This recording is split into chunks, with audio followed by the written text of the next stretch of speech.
balik lagi ke podcast Ruang Temu Rasa. Halo. Kita bertemu berbagi rasa. Ya.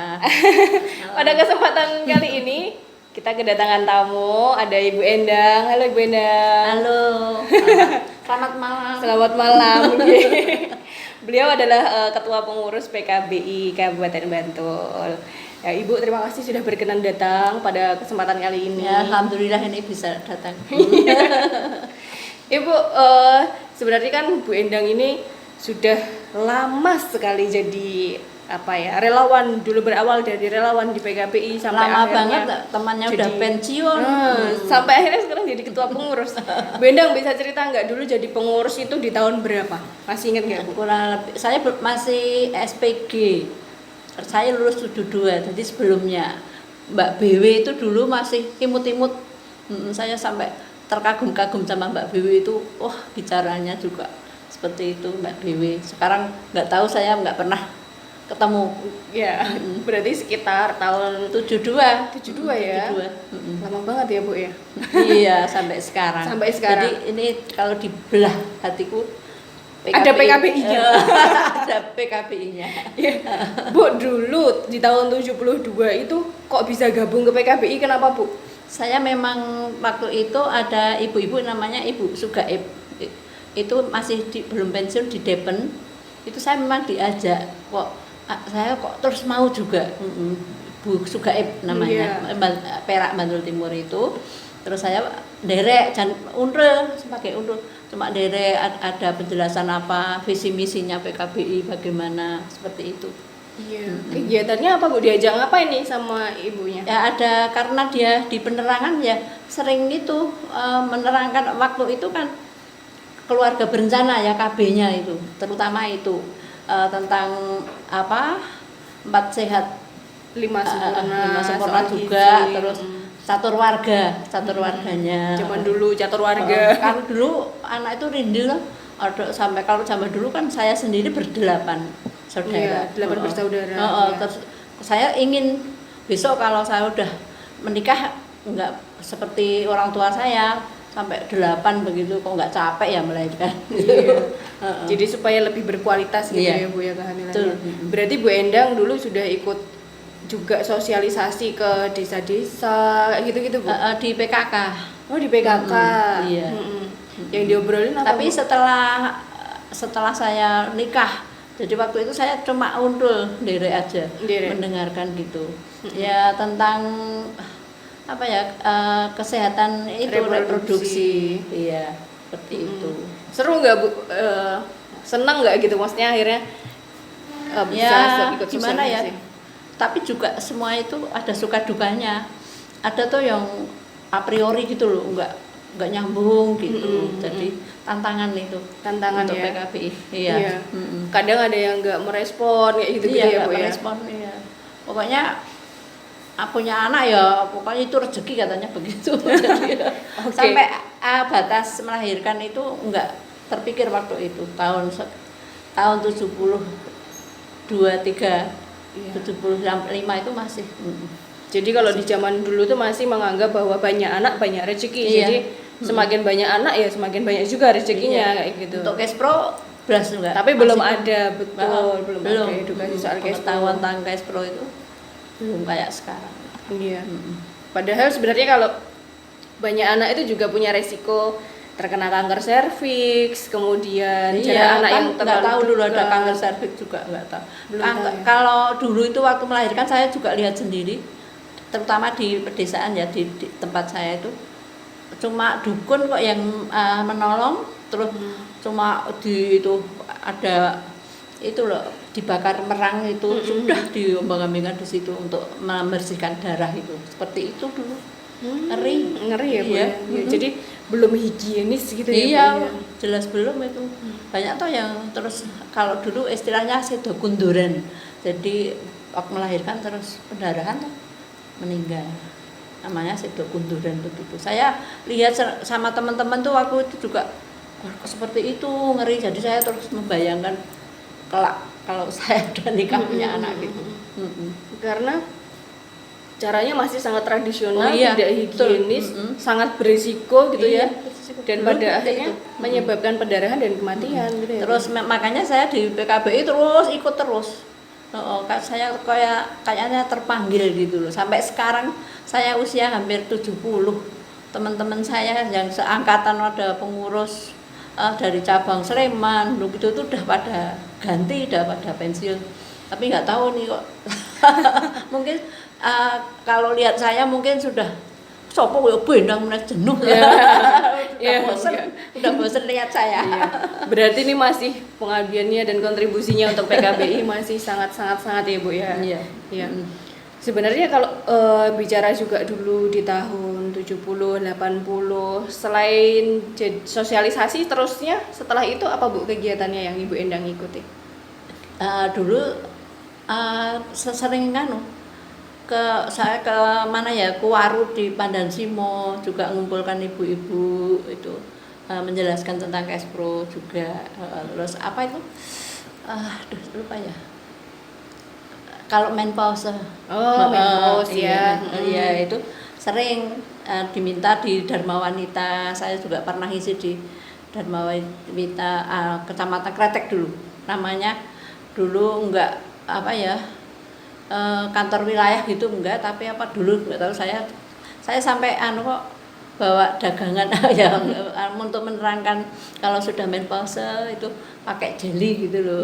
Jangan pakai itu tap-tapan oli atau jalan minyak jelantah gitu. Sampai saya sok dipeseni sama bapak-bapak juga untuk istrinya. Iya, itu menarik ya, karena kalau bicara soal sudah pada perempuan pada usia menopause itu karena cairan lubrikannya sudah berkurang atau bahkan tidak ada, sebenarnya dibantu dengan jelly kalau bahasa ibu ya, atau dengan cairan lubrikan kayak gitu. Cuman memang pada kenyataannya di zaman waktu itu juga banyak yang tidak tahu nih bahwa sebenarnya ada alat bantu namanya cairan lubrikan untuk kemudian ketika pasangan tetap ingin melakukan hubungan seks sama-sama nyaman gitu ya Bu ya. Saya pernah, itu malah saudara saya sudah sepuh memang. Nah, itu kan kalau bapak-bapak kan masih membutuhkan ya, ibu-ibu tuh kan merasa sakit nggak bisa. Terus malah di sana beli aja di pantai gitu. Terus saya dengar tuh jangan gitu. Itu saya punya jelly nanti tak kasih ya. Iya, enggak boleh. Dosa tahu itu enggak baik aku. Dan nanti bisa kena penyakit apa dulu penyakitnya sipilis seperti itu. Iya, penyakit menular seksual. Itu jelas masih saudara saya, masih bule saya itu sama suaminya nggak mau, malah dia sana gitu kok dengan ikhlasnya gitu lah. Itu yang heran kok seperti karena itu. Udah pasrah kali ya Bu ya, karena juga merasakan sakit, nggak nyaman. Iya, jadinya sampai ikhlas dia melepas suaminya untuk jajan gitu. Iya. Seperti itu. Iya. Terus Ibu ini kan udah kalau akhirnya jadi pengurus itu di tahun berapa Bu? Masih ingat nggak? Tahun berapa ya? Masih Pak Dimun tuh. Masih Pak Dimun ya.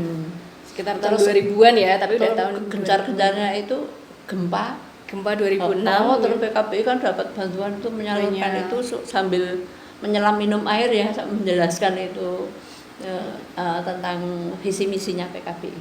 Betul. Ketika gempa itu kalau di PKBI yang disalurkan bantuannya tidak hanya dalam bentuk sembako, tapi juga yang berkaitan dengan kesehatan reproduksi ya Bu ya.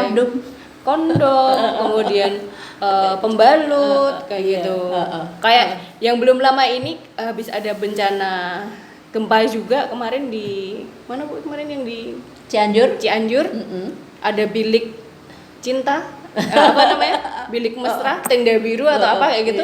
Itu pada heboh kayak gitu, padahal sebenarnya itu juga yang diberikan PKB kan manusiawi toh itu apa ya, kebutuhan.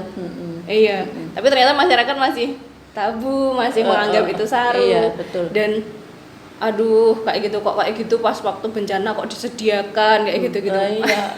Itu padahal udah sejak lama ya, sejak 2006 pun ketika PKBI dulu ada bencana gempa bumi di tahun 2006. PKBI itu udah punya mitigasi seperti itu, bahwa memang soal kebutuhan seksual pasangan suami istri dan sebagainya itu memang perlu tetap disediakan, karena di situasi darurat rumahnya roboh semua, tidak ada bangunan yang nyaman, ya hanya ruang itu yang disediakan. Ya mau orang-orang pada tahu ya mau gimana lagi ya gitu. Oh zaman Antri dulu itu nggak ada kamar kok, nggak ada cuma kamar ada ya. apa kayak korden gitu. Itu kan. Betul. Tapi kalau nggak- sekarang ada kamar-kamar khusus. Iya sih. Ya. Tapi kalau sekarang itu jadi perhatian karena mungkin viral, Bu. Kalau zaman dulu kan 2006 belum ada media sosial. Iya. Kalau udah ada media sosial waktu itu mungkin juga bisa viral ya, Bu ya. Iya. Ya, tentu yang didistribusikan selain bukan hanya tenda bilik cinta itu juga ada pembalut, popok, kemudian kebutuhan ibu pampers, kebutuhan ASI gitu ya untuk ibu yang sedang menyusui dan sebagainya. Jadi memang ada perhatian khusus soal untuk kesehatan atau kebersihannya juga. soal biar kebersihan juga. Ya termasuk pakaian juga ya, Bu ya. Iya, betul. Begitu. Iya, Ya. Bu Endang di tahun ini kan berarti udah berapa tahun, Bu? Sejak tahun 72. 30 tahun 2000. Dapat award tuh saya. Harusnya dapat award 50 tahun lebih ya, Bu ya. Hampir Ini teman-teman seperti Pak Urip juga sudah Bu siapa itu yang daerah itu? Aduh, yang bendara itu udah nggak Udah pernah pada- ketemu. udah nggak pada ketemu. Udah lama. Besok kita akan ketemu, Bu. Yang Besok dari di- Kulon Progo itu sudah sedo siapa itu dulu ketuanya PKBI. Iya, Pak Waji. Iya, Pak Oh, Waji itu juga sudah udah situ. Ya, alhamdulillahnya Jadi Bu ini Endang saya sehat. tuh stok lama bener. Tapi masih senang ya, Bu, di PKBI. Yang bikin Bu Endang bertahan di PKBI itu apa sih yang bikin senang tetap mau berkegiatan Ya sampai sekarang? kepinginnya pokoknya untuk biar PKBI itu tetap eksis. Karena kemarin kayaknya itu hidup segan mati tanda. segan Tapi mati ini tanda. karena pandemi toh. Karena pandemi. Jadi saya masih merasa dalam hati saya itu masih ingin juga visi misinya PKBI biar tercapai. Tetap jalan kayak gitu. jalan. Walaupun kemarin kita juga sempat tidak ada yang Ya, itu tidak bahasa saya itu tidak kena hidup dampaknya segan ya. mati tanda. Betul. Jadi pas pandemi itu benar-benar kita semua harus Apalagi sekarang stay cari di rumah. relawan kan susah. Ya toh? Betul. Untuk regenerasi Betul. itu prihatin juga. Pernah dulu mengalami masa relawan yang banyak gitu, Bu, yang benar-benar antusias gitu ada? Oh Bu? pernah waktu hampir gempa itu saya merekrut teman-teman banyak sekali. Tapi setelah itu juga mungkin apa ya gitu enggak gimana ya enggak lanjut Enggak, gitu. iya. Kemudian sampai sekarang ini jadi berkurang gitu ya, Bu ya. Karena mungkin perspektif relawannya udah beda, Bu, dengan zamannya Bu Endang dulu. Bu Endang dulu tahun 70-an masih benar-benar tergerak hatinya untuk kemudian dengan situasi kesehatan reproduksi juga yang saat itu kondisi ibu melahirkan Karena harus iya masih pengaruh bidan. HP juga. Betul, Pengaruh HP juga. itu tuh. Karena saya kan nggak tahu waktu itu nggak tahu ya. Jadi betul-betul saya memperhatikan gitu. Iya. Kalau ada penjelasan dari daerah itu saya mesti menyempatkan gitu ikut gitu. Iya, jadi masih bisa fokus gitu ya, Bu Iya. ya. Sekarang kan terganggu itu apa lihat HP. Jadi kurang simpatinya, rasa iya, empati, betul. sosialnya tuh jadi malah jadi kurang gitu ya, Bu ya. Tapi Harapannya, Bu? harapannya mudah-mudahan semakin terbuka ini untuk relawan-relawan yang baru ini semangat. Kalau nanti saya cerita begini biar terbuka. Iya, semoga ya, Bu ya. Iya. Bu Endang di usia yang sekarang 70. Hampir 70, Hampir saya 69. Hampir 70 tahun di usia 69 tahun ini dan sekitar 50 tahun lebih ya, Bu ya. Sekitar 50 tahun mengabdi. Iya, saya Mengabdi di PKBI. umur 19 kok saya ingat. Umur berapa, Bu? 19 itu lulus SP kita saya. Umur 19 tahun masih remaja banget ya, Bu ya. Masih remaja pertengahan itu. Remaja awal pertengahan, masuk remaja pertengahan.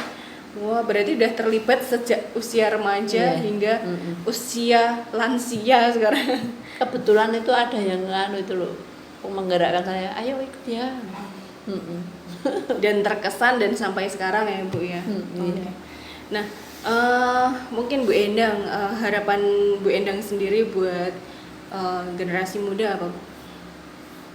Ya seperti tadi itu betul-betul bisa menghayati, tahu visi misinya PKBI. Jadi biar tidak hanya gerubuk-gerubuk pokoknya ini ada pertemuan gitu, tapi betul-betul nanti mohon Mbak Esi sebagai direktur mohon nanti lebih proaktif untuk anak-anak ini yang relawan-relawan yang baru. Gitu. Oke, jadi teman-teman jangan mau kalah nih sama Bu Endang. Bu Jangan. Endang udah 50 tahun lebih gitu ya mengabdi di BKBI, bersosialisasi, mengedukasi masyarakat dari semua lapisan masyarakat. Iya, ya jadi gitu. waktu Dari remaja. saya ingat juga waktu KKN saya mengambil S1 kebetulan BK bimbingan konseling itu cocok, jadi saya terus ke mana gitu waktu tempat KKN juga PKK jadi konselor gitu ya di mana-mana gitu. ya. Jadi edukator, jadi konselor juga, jadi fasilitator juga, kemana-mana ilmunya dimanfaatkan sepenuhnya gitu ya untuk kemudian mengabdi ke masyarakat gitu. Oke, terima kasih Bu Endang. Ada pesan-pesan terakhir nggak Bu buat yang nonton podcast Ruang Temu Rasa? Ya apa pesannya ya pokoknya mari kita semangat, pokoknya tetap PKBI eksis. Oke, terima kasih Bu Endang sudah meluangkan waktunya. Semoga sehat terus. Amin. Kita saling doa. Betul. Terima kasih sudah menginspirasi selama ini sudah cukup lama sekali di PKBI dan terus berada di PKBI. Iya. Semoga juga menginspirasi teman-teman yang menonton podcast Ruang Temu Rasa kali ini. Oke. Begitu saja teman-teman, silahkan subscribe dan berikan komentar di bawah kalau teman-teman pengen mengundang narasumber-narasumber yang lain atau pengen kita bahas tema apa, monggo silahkan kasih komentar di bawah ya. Ya. Terima kasih sudah menyaksikan podcast Ruang Temu Rasa, sampai jumpa di podcast berikutnya. Bye. Bye.